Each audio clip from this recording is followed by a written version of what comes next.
여러분 혹시 지난주에 우리가 어떤 일을 했는지, 어떤 이 예배 중에 어떤 순서를 가졌었는지 기억하십니까? 홀리원과 함께하는 아름다운 찬양의 시간을 가졌었습니다. 그러면서 제가 전했던 말씀의 내용은 다윗과 함께, 다윗이 지금도 시간과 공간을 넘어서서 우리에게 나와 함께 여호와를 찬양하세라고 요청을 하고 있는데, 그 부름에 응답해서 우리도 하나님을 찬양하자라고 이야기를 했었죠. 그러면서 홀리원의 찬양을 우리가 듣고, 또 저는 그 찬양의 한 주간 저의 귀에 계속 맴돌았는데 여러분들은 어떠셨는지요? 오늘 우리 예배도 하나님께서 기뻐 받으실 찬양이 넘치는 예배입니다. 우리 SD 워십과 또 예가운 성가대, 그리고 여러분 각자의 찬양, 이 아름다운 찬양들이 정말 주님께서 기뻐 받으실 예배이기에 여러분이 입술을 멈추지 않으시길 바랍니다. 하나님 찬미하는 그 찬송 소리를 영원토록 이어나가시길 바랍니다.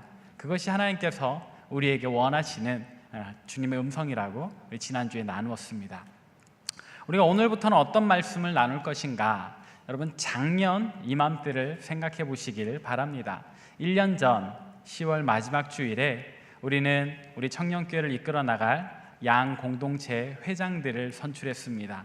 그 회장들이 1년 동안 열심히 수고했고, 다음 주에 광고가 나가겠지만 이번 달 마지막 주일에는 새로운 2019년을 이어나갈 우리 회장들을 선출하게 될 겁니다. 그날 정기총회가 있을 예정이고 회장을 여러분들이 선출하게 될 텐데요. 그러나 회장 될 사람들, 나는 회장감이 아니야 라고 생각하면서 회장 될 사람과 나를 구분하는 지체들이 혹시 있을까봐 오늘부터 우리는 3주 동안 직분에 관한 말씀을 나누고자 합니다. 여러분, 직분은요, 내가 선택하는 것이 아닙니다. 우리 모두는 하나님께서 귀하게 사용하실 일꾼이며 그 각자에게 맞는 역할을 맡겨주시는데, 우리가 하나님께 귀하게 쓰임받는 일꾼이기에 직분에 대해서 더 잘 알아야 하겠습니다. 귀한 직분, 회장은 귀한 직분이고 나는 거기에 어울리지 않는 사람이라 생각하지 마시고, 오늘부터 이어지는 몇 주간의 말씀을 통해서 정말로 직분이란 무엇인가, 그리고 과연 나를 하나님께서 택하신 것이 맞는가, 맞다면 나는 어떻게 이 직분을 감당할 것인가 깨달아 가시고 그대로 수행하셔서 하나님 귀하게 사용하시는 일꾼 되는 저와 여러분 되시길 바랍니다. 오늘 본문 말씀은요, 사도 바울이 골로새 교회에 보낸 편지의 한 절입니다. 비록 본문 말씀은 한 절이지만 그 안에 담긴 내용은 굉장히 중요하죠. 본격적인 말씀에 앞서서 골로새 교회는 어떤 교회였는가? 그 교회가 있었던 곳은 골로새라는 도시. 이 도시는 한때 굉장히 성장했지만 곧이어 주변 도시들이 더 커지면서 잠깐 주춤했던 그냥 그런 평범한 도시였습니다. 그러나 거기에도 하나님을 찬양하고 예배하는 교회가 세워졌지요. 골로새 교회입니다. 골로새 교회는 굉장히 순수한 믿음을 가졌습니다. 많은 사람들이 모였고요, 그들은 순박한 믿음을 가지고 하나님을 영화롭게 찬양했습니다. 그런데 이제 바울이 이 교회에 전한 복음의 내용은, 편지의 내용은 무엇이었는가? 우리 주 예수 그리스도가 어떤 분이신지, 온 우주 만물을 창조하시고 교회의 머리 되시고 우리의 유일한 목적지가 되신다는 내용을 이렇게 바울이 편지로 썼지요. 골로새 교인들은 바울의 편지를 받고 참된 예수 그리스도를 믿는 믿음으로, 그런 참된 믿음으로 살아가면서 이제 그 지역에서 빛으로 살게 될 겁니다. 그러면서 오늘 본문 말씀에서 본 것처럼 바울은 몇몇 사람들에게 특별한 내용을 전달하는데, 그 중에 하나가 아키뽀라고 하는 사람에게 보낸 내용이에요. 이 아키뽀는 누구인가? 우리가 익숙하지 않은 이름이지만 그의 행적에 대해서 많은 설명이 나와 있진 않지만, 그러나 몇몇 군데에서 찾아보면 아키뽀는 빌레몬이라는 사람의 아들이었습니다. 빌레몬은 바울의 동역자요, 또 꽤나 부유한 집의 주인이었던 것 같은데, 아키뽀는 빌레몬의 아들로서 굉장히 건강한 믿음을 가졌던 것 같고요, 특별히 오늘 이야기하는 골로새 교회의 지도자, 원래는 에바브라라고 하는 사람이 골로새 교회를 세운 것으로 아는데, 그리고 이 교회를 지도했던 것으로 아는데, 에바브라가 어떤 일 때문에 로마에 있는 교회로 옮겨가고 이 에바브라를 대신해서 골로새 교회를 이끌어 나가게 된 사람이 바로 아키뽀입니다. 그래서 아키뽀는 골로새 교회의 지도자다라고 이해를 하시면 됩니다. 그런데 오늘 바울이 아키뽀에게 뭐라고 메시지를 전달하는가? 너는 주 안에서 주님께서 맡긴 직분을 잘 이루라라고 이야기를 하죠. 주님께서 맡기신 직분을 잘 이루라. 이 표현이 우리에게 중요한 의미를 가집니다. 왜냐하면 다른 표현으로 할 수도 있었을 텐데, 아키뽀야 교회 잘 다스려라, 아키뽀야 교회 반듯하게 세워라, 그렇게 말하지 않고 주님께서 너에게 맡기신 그 직분을 잘 이루라라고 이야기를 하죠. 이 말 그대로의 표현, 주님께서 맡기신 직분이다.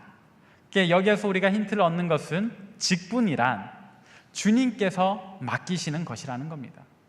도대체 아키뽀에게 주님이 어떻게 그 직분을 맡겨주셨는가? 사실 사도 바울의 경우를 생각해 보면 사도 바울은 정말로 주님께서 세우신 일꾼이잖아요. 다메섹으로 가던 도상에서 환한 빛과 함께, 눈이 멀 정도의 빛과 함께 주님께서 나타나셔서 바울아 바울아, 아니요 그때는 사울이죠. 사울아 사울아 어찌하여 나를 박해하느냐, 나는 내가 박해하는 예수라 하면서 다른 사람들은 경험해보지 못했을 신적인 경험으로 이렇게 바울을 세우지 않습니까?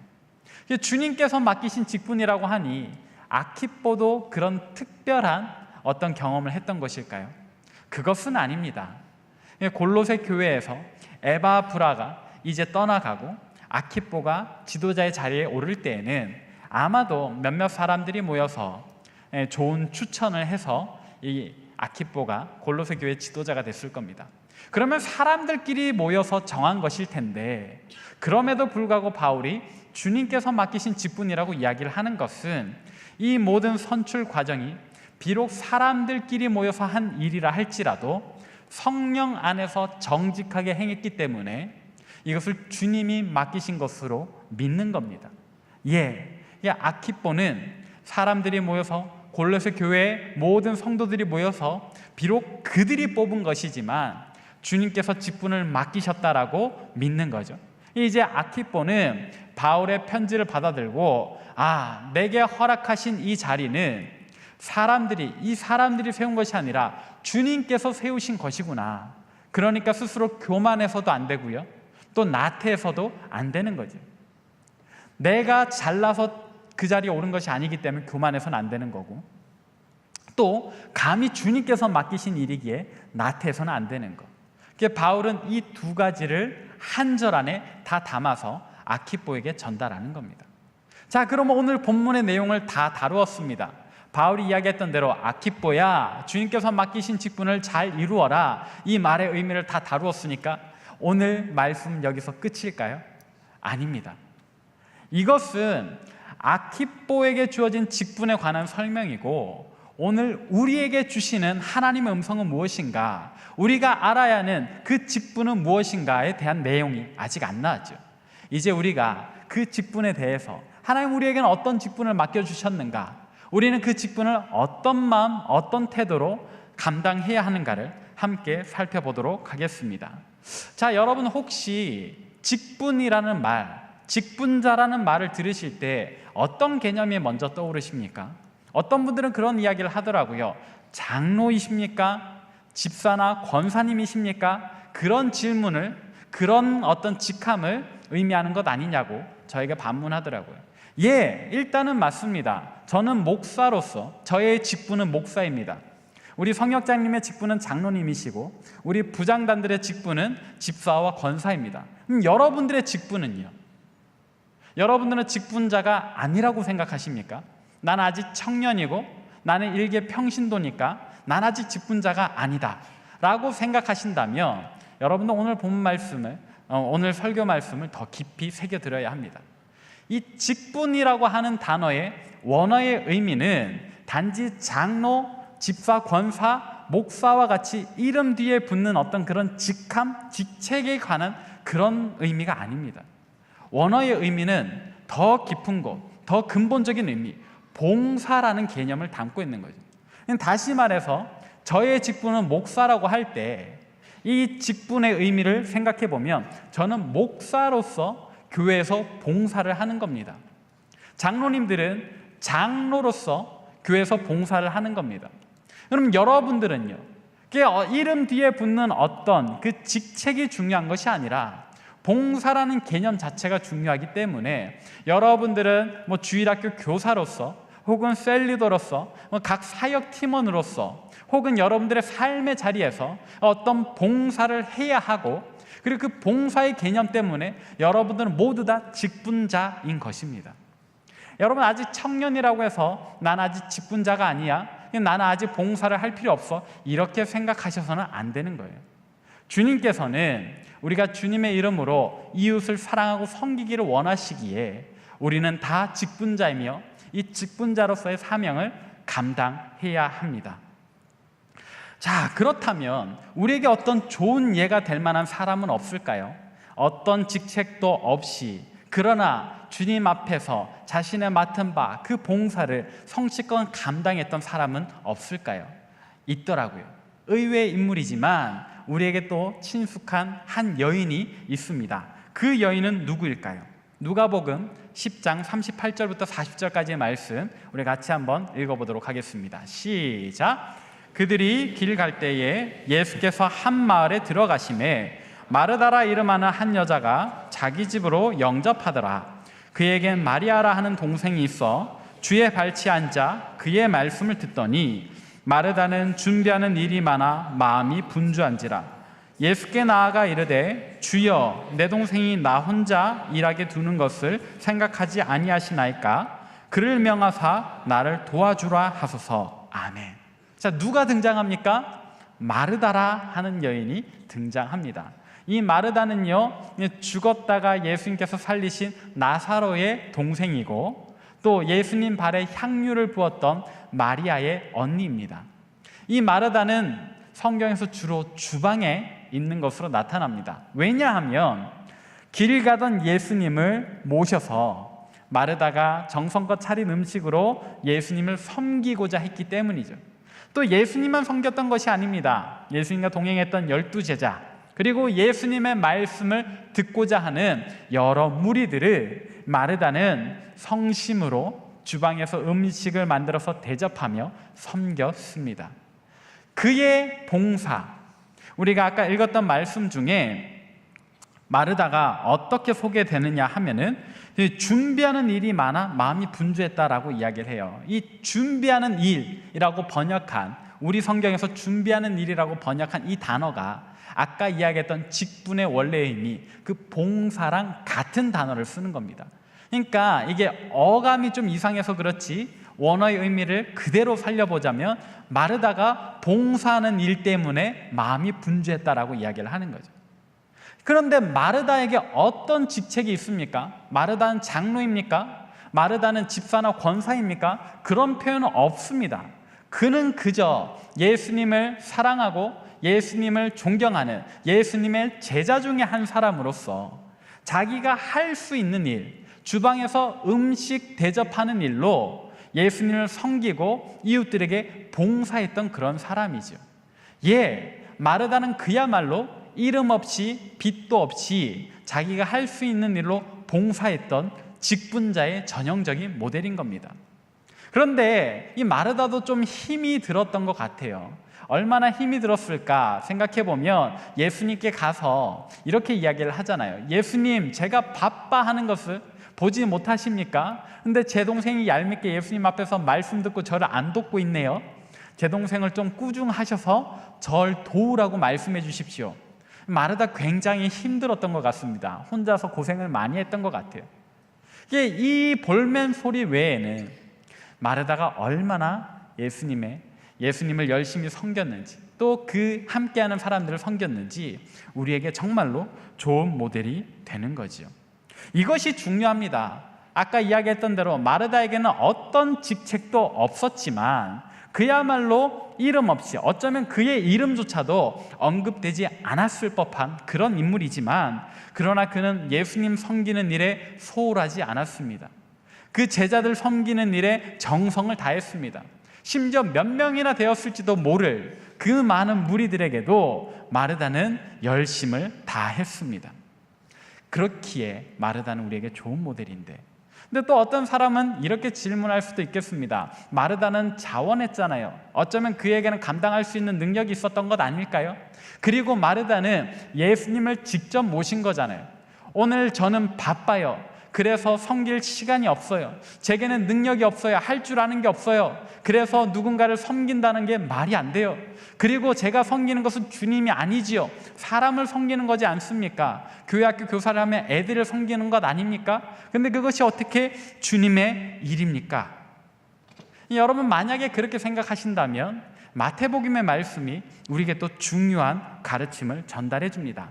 마태복음 25장에 보니 이런 이야기가 있습니다. 예수님께서 한 비유를 드시는데, 인자가 언젠가 하늘에서 자기 영광으로 내려오는 날이 있을 거다. 천사와 함께.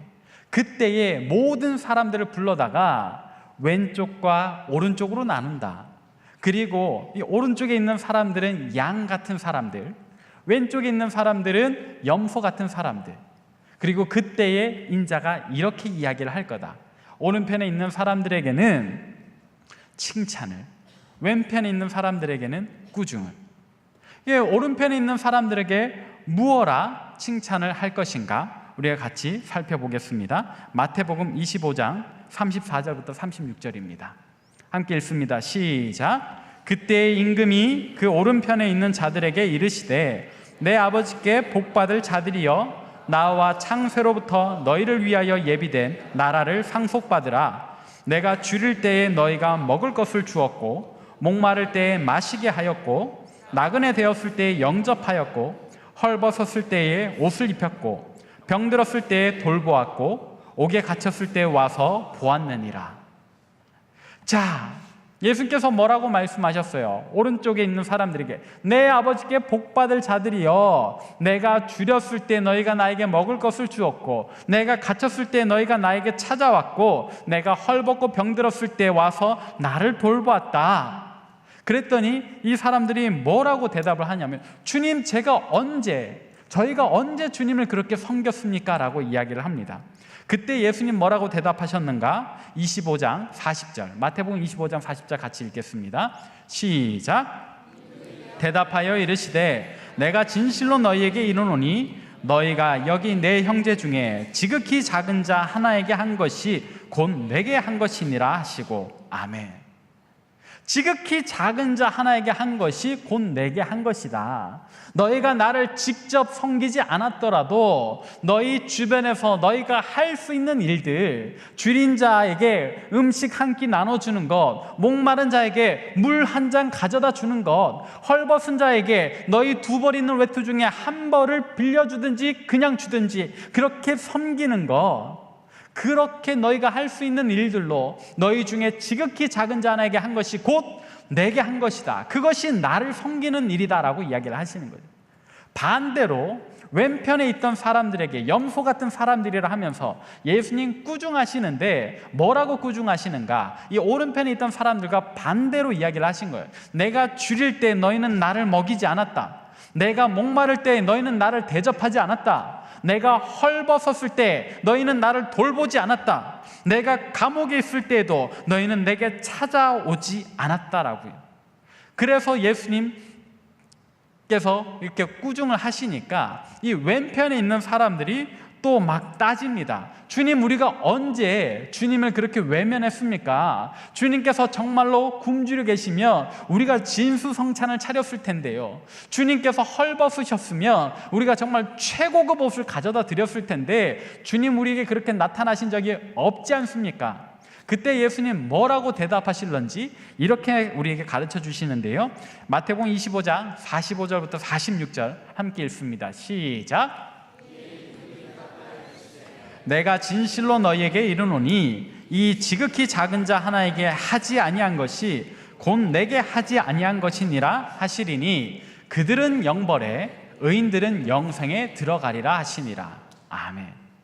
자, 왼편에 있는 사람들에게, 너희 중에 있는 지극히 작은 자 하나에게 그 연약한 사람, 그 소외된 사람, 그 불쌍한 사람을 섬기지 않은 것이 곧 나를 섬기지 않은 것이다 라고 이야기를 하시죠. 그러면서 마지막에 붙이시기를, 이 왼편에 있는 자들, 지극히 작은 자들을 섬기지 않은 자들은 영벌에 들어갈 것이다.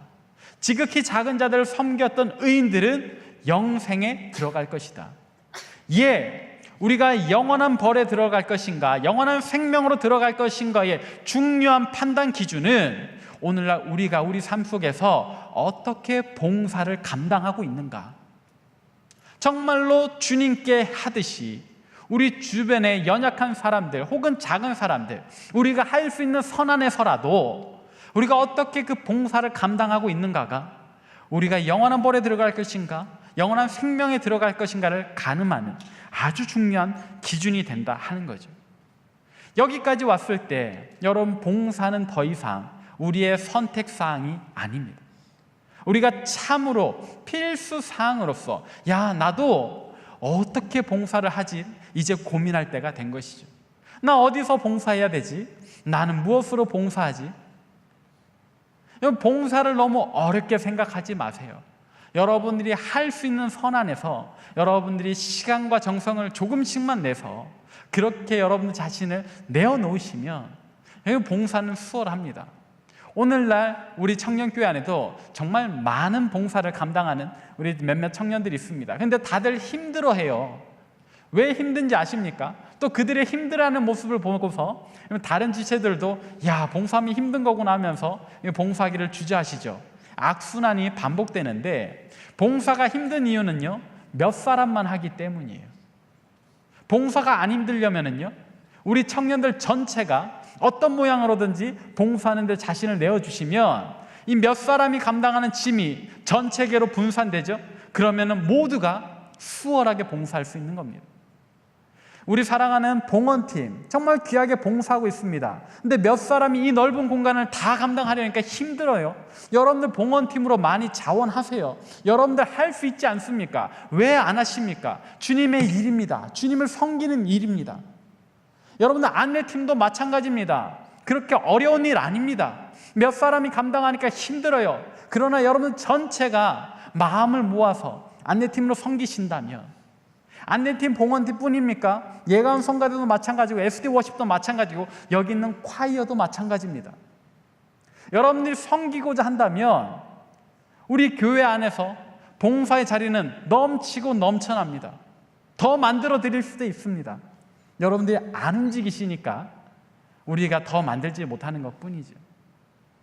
그런데 오늘 말씀, 이 마태복음 25장 말씀이 우리를 어떻게 찌릅니까? 우리가 이대로 아무런 봉사도 하지 않았을 때 여러분, 주님 앞에서 무슨 이야기를 하시겠습니까? 주님께서 물으실 겁니다. 너는 날 위해서 무엇을 했니? 내가 줄였을 때, 내가 헐벗었을 때, 내가 옥에 갇혔을 때 너희는 나를 위해서 어떤 일을 했니라고 물으신다면, 여러분 그날 그 자리에서 주님께 어떤 대답을 올리실 수 있겠습니까? 그러나 여러분, 오늘 말씀은 오해 없이 들으십시오. 봉사는 여러분들에게 짐으로, 멍해로 주어지는 것이 아닙니다. 봉사는, 직분은 우리에게 정말로 영광스러운 자리임을 여러분 기억하셔야 합니다. 왜냐하면 사도 바울이 자신이 이 직분을 어떻게 감당하는지 정말 영광스럽게 감격해 하면서 이야기를 하는 장면들이 있기 때문이죠. 우리가 사도 바울의 이야기를 한번 들어봅시다. 디모데전서 1장 12절 말씀 함께 읽습니다. 시작. 나를 능하게 하신 그리스도 예수 우리 주께 내가 감사함은 나를 충성되이 여겨 내게 직분을 맡기심이니. 아멘. 바울이 뭐라고 이야기를 합니까? 나를 능하게 하신, 내가 이 모든 사역, 그 활발한 사역, 그 말도 안 되는 기가 막힌 사역들을 능히 감당할 수 있게 하신 우리 주 예수 그리스도께 내가 감사하는 것은 단지 그런 능력을 주셔서가 아니라 나를 충성스럽게 여겨서 이 영광된 자리에 나를 세워주셨기 때문에 감사하다는 거예요. 여러분들 봉사를 감당하실 때, 여러분들 어떤 직분을 감당하실 때 내가 할 수 있을까 없을까를 고민하지 마세요. 여러분이 그 자리에 서시면 하나님께서 능히 감당할 수 있는 힘을 주십니다. 바울도 이야기를 하잖아요. 나를 능하게 하시니, 본인이 원래부터 능력이 있었던 게 아니에요. 하나님께서 그 직분을 감당할 수 있는 능력을 주시는 거죠. 그러니까 바울은 그저 나를 충성되이 여겨서 그 직분에 나를 세워주신 그것을 가지고 감사하는 겁니다. 또 바울은 이 직분에 대해서 어떻게 이야기를 하는가? 로마서 11장 13절을 함께 읽어보겠습니다. 시작. 내가 이방인인 너희에게 말하노라. 내가 이방인의 사도인 만큼 내 직분을 영광스럽게 여기노니. 뭐라고 이야기를 해요? 내 직분을 영광스럽게 여긴다. 그럼 사실 사도 바울은 유대교 안에 그대로 있었으며 아주 높은 지위가 보장된 사람이었습니다. 이런 이야기는 여러분 많이 들으셨지요. 그에게는 높은 사회적인 계층이 약속돼 있었고, 그가 나라와 민족을 위해서 어떤 일을 감당하게 될지는 명약관한 그런 상황이었습니다. 그런데 사도 바울이 그 모든 것을 배설물처럼 여기고 이방인의 사도로 나아가서 숱한 고생을 합니다. 감옥에도 갇히고요, 매로 심하게 맞기도 하고, 때로는 이 유대인들의 처형 방식인 이 돌 던짐을 당합니다. 이제 사람들이 한 100명, 200명 우르르 달려와서 돌을 나한테 막 집어 던지는 거예요. 그게 맨 첫 시장은 이렇게 커다란 이 약간 바위 같은 돌을 가지고 와서 한 사람이 이렇게 내 머리에다 내려치는 거예요. 그걸 시작으로 사람들이 쫓아가면서 돌을 던지는 거예요. 바울이 그런 형벌을 당해요. 왜? 이방인의 사도라서. 그런 직분을 맡았기 때문에. 그러나 바울은 이것을 가지고 하나님을 원망하지 않습니다. 하나님 내게 이런 직분 왜 주셨습니까? 라고 따지지 않습니다. 오히려 그 직분을 어떻게 여긴다고요? 영광스럽게 여긴다. 왜? 주님의 일이니까. 주님의 복음을 전파하는 일이고 영원한 생명을 이 땅 가운데 넓히는 일이니까. 나를 통해서 주님 영광 받으시니까 그 영광된 자리를 기뻐하는 거죠. 감사하는 거죠. 예, 여러분, 봉사는, 직분은 이렇게 영광스러운 자리입니다. 우리가 이 땅에서 봉사하는 것 때문에 조금 고난을 당할 수는 있어요. 사도 바울은 꽤나 심한 고난을 당했지요. 그러나 바울은 알아요. 이 땅에서 상급 누리지 못해도요, 저 하나님 나라에서 이 직분 잘 감당했을 때, 이 영광된 직분을 잘 감당했을 때 하늘나라 상급이 더 크다라는 것을 바울은 알고 있는 거죠. 우리에게도 마찬가지입니다, 여러분. 하나님께서 과연 바울에게 그와 같은 하늘 상급을 예비해 놓으셨다면 우리를 위해서도 그 귀한 상급을 예비해 놓으셨다는 것을 여러분 꼭 믿으시길 바랍니다. 여러분, 이 말씀이 정말로 여러분 가슴 속에 찔림 되길 바랍니다. 그래서 여러분들이 조금 피곤해도 조금 더 시간을 내야 되고, 남들보다 이전의 나의 생활보다 조금 더 일찍 일어나야 되더라도, 또 불필요하게 다른 이들을 섬겨야 하더라도 여러분, 우리의 수고보다 더 큰 하늘 상급이 있다는 것을 여러분 기억하시고 봉사하십시오. 일어나서 섬기십시오. 여러분, 직분을 사모하시길 바랍니다. 여러분을 섬길 수 있는 자리는 정말로 많습니다. 어떤 모양으로든지 봉사하시길 바랍니다. 이제 말씀을 정리하도록 하겠습니다. 여러분, 직분은 무엇이라고요? 봉사하는 것. 봉사하는 것은 남의 일이 아닙니다. 우리가 해야 하는 일이고 그것은 주님을 섬기는 일입니다. 그리고 이 봉사는, 직분은 우리에게 괴로움의 자리가 아니라 우리에게 영광을 주고 하늘나라 상급을 누리게 하는 복된 자리입니다. 여러분, 어떤 모양으로든지 좋습니다. SD 워십으로도, 예가운으로도, 봉헌팀과 안리팀으로도, 영상팀으로도, 또 홍보팀으로도, 콰이어팀으로도, 주일학교 교사로든, 심지어는 여러분 차량 봉사까지도 어떤 모양으로든지 이 교회 안에는 여러분들이 봉사할 거리가 넘쳐납니다. 또 여러분들 회칙에 자격이 되시는 분들은 내년 공동체 회장의 직분, 그 봉사의 자리까지도 가슴속에 품으십시오. 하나님께서 여러분을 충성되이 여기셔서 어떤 모양으로든지 사용하시리라 믿습니다. 이제 주님 주시는 말씀을 생각하면서 우리 함께 이 찬양으로 주님 앞에 나아갑시다. 주님, 은혜를 감사합니다. 하나님, 오늘 말씀을 통해서 우리가 교회에 와서 그냥 예배만 드리고 돌아간다고, 우리의 해야 할 책임을 다한 것이 아니라는 것을 깨닫습니다. 주님께서는 분명히 우리 가운데 있는 지극히 작은 자 중 하나를 섬기기를 원하시고, 또 어떤 모양 어떤 모습으로든지 주님을 섬기기를 원하시는 줄 깨닫습니다. 하나님, 이 말씀이 참으로 우리 마음에 찔림되어 우리로 일어나게 하여 주옵소서.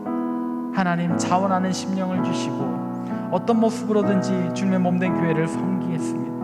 하나님, 능히 감당할 수 있는 힘을 주옵소서. 하나님, 어디에서 우리가 섬기오리까? 어느 팀으로 들어가고 어떤 자리에 있어야 합니까? 주님, 알려주옵소서. 순종하겠습니다. 하나님, 능력 주옵소서. 능히 감당하겠습니다. 주님, 우리를 사용하사 큰 영광 받아 주옵소서. 이제는 우리 주 예수 그리스도의 은혜와 하나님의 자비로우신 사랑과 성령의 위로하심이 참으로 주님을 위해 기쁜 마음으로 헌신하고 주님을 섬겨 영광스러운 직분자로 살아가기를 다짐하고 소망하는 이 자리에 모인 모든 주의 백성들 머리 위, 또 세계 각지에서 목숨 걸고 사역하시는 선교사님들과 그 가정과 사역 위에 우리 조국 대한민국과 저 북녘 땅과 온 세계와 열방 위에 이제로부터 영원토록 함께하옵시기를 간절히 축원하옵나이다. 아멘.